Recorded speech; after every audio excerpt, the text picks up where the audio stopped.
What's going on, everybody? Welcome back to the channel. Today I figured I'd give you guys a little update on what the Camaro is going to be looking like.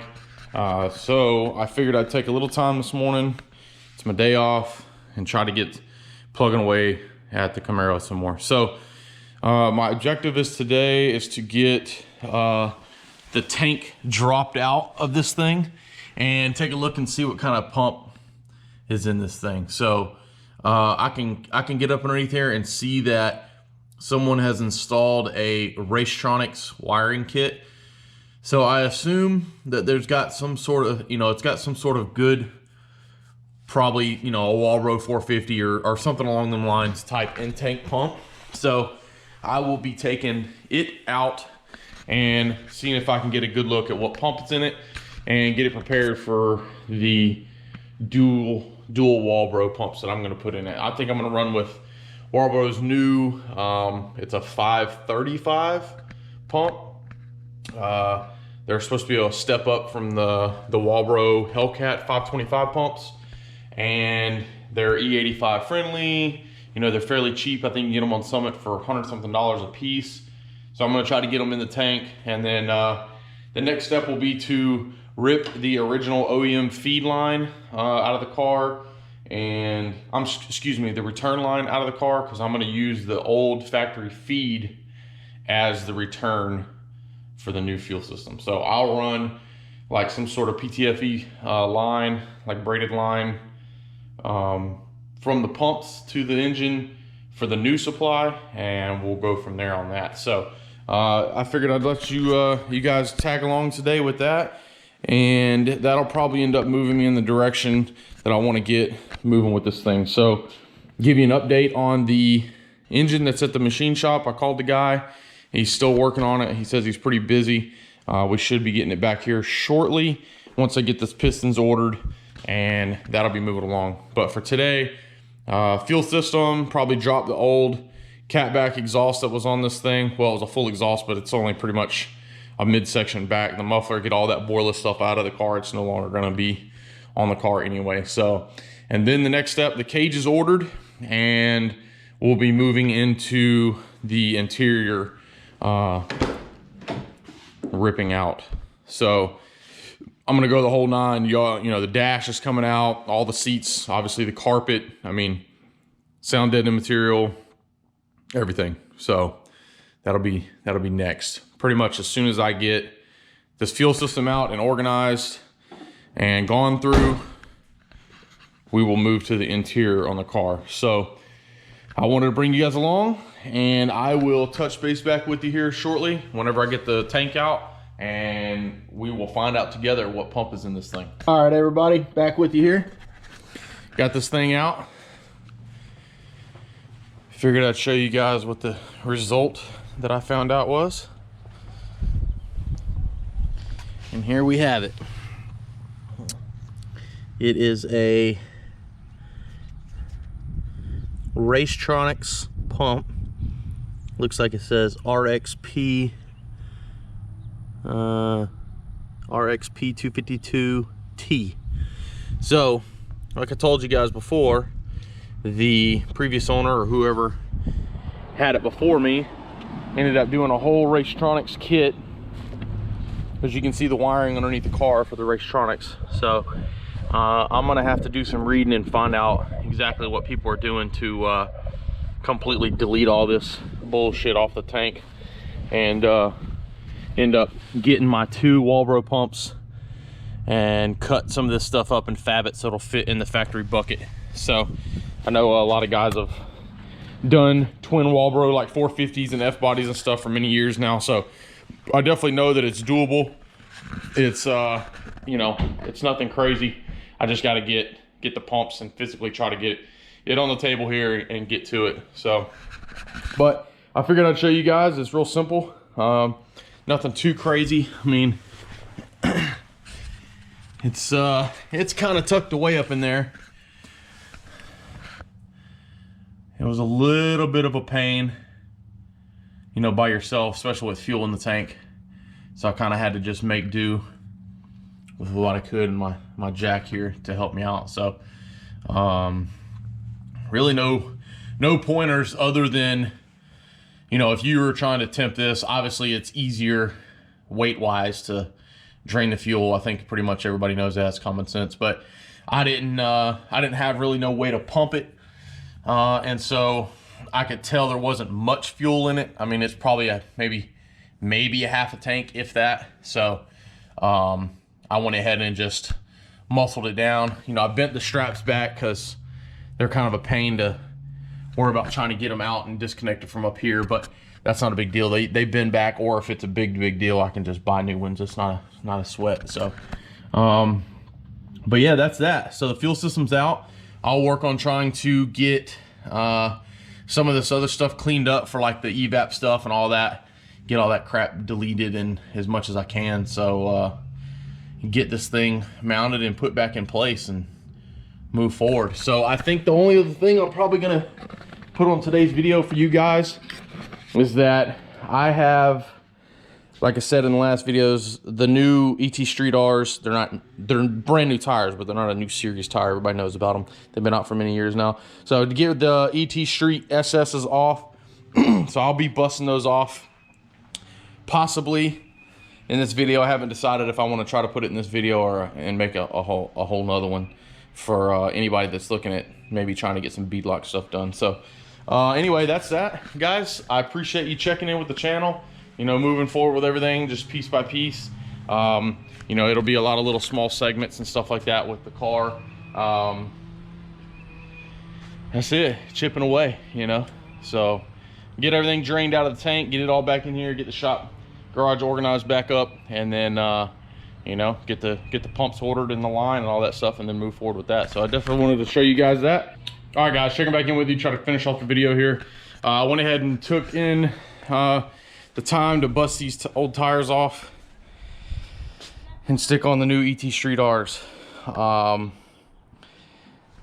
to kind of explain it to you real quick on if you've never seen a beadlock wheel setup. It's pretty simple. The beadlock just literally grabs on to the bead and locks it, just like it says it does. I got a couple of these down, but as you can tell, you know, this whole thing moves. You pull the bolts out and it grips it. So, and then what I'm doing right now is I'm pulling them out one by one, cleaning the threads off, putting some anti-seize on them, torquing them down to 20 foot-pounds, and that's it. Send some pressure to them and see the other side. I've already got one done.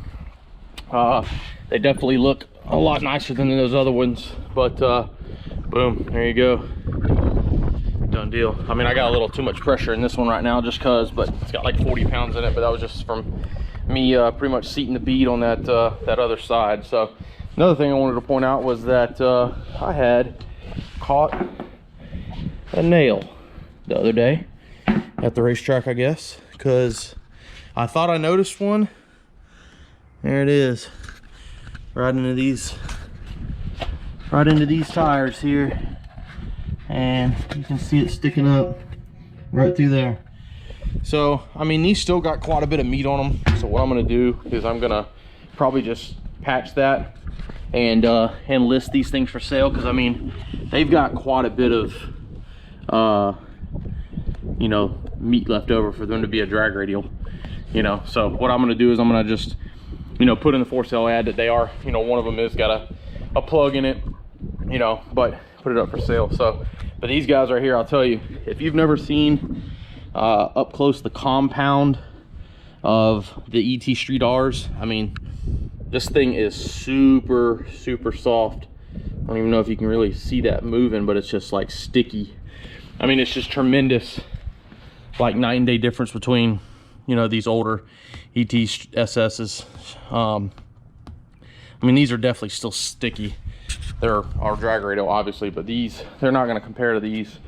These are going to do so much better. Obviously, with them being brand new too, that's going to help. But you know, it is what it is. So, made a couple more things to the Camaro here. I took the old motor mounts out, and I went ahead and removed the factory return line on this thing all the way out and underneath the car completely. So that way, that's one less thing I got to deal with. All I got to do is pretty much buy the new fuel line and put the new fuel line in place. So pretty straightforward, guys. I just trying to chip away at these days off to where I can stay busy out here in the garage and get things done, get these videos out to you guys. I know a lot of questions have come through about the E90, and I'll tell you what, you know, right now that thing is fun, and I think it being a running, driving, you know, basically a track ready car, it can be a track ready car, like it's kind of gotten me turned up for this thing to get done. So you know, I got the cage coming for it. Really, as soon as the cage is done and in place and painted and the interior's put back together, I've got a couple more things coming from Motion Raceworks. I got their lightweight steering column and their steering wheel, crook release steering wheel, the Grant steering wheel with the, you know, the buttons for the bump box and such. And so once that's all in, I got to order a couple Kirkies, put the Kirkies in, paint the cage. I'm gonna test fit. I'm gonna tear apart this 5.3 over here. I don't know if I told you guys that was my plan. So this one that I figured, hey, I could use this, right, for my time being. What I'm gonna do is I'm gonna tear it down, pull the crank, rods, pistons out, make it just a bare block, nothing in it. No, like no mains, no oil pan, no nothing. And I'm gonna use it as a mock-up block. I'm gonna stick it in here.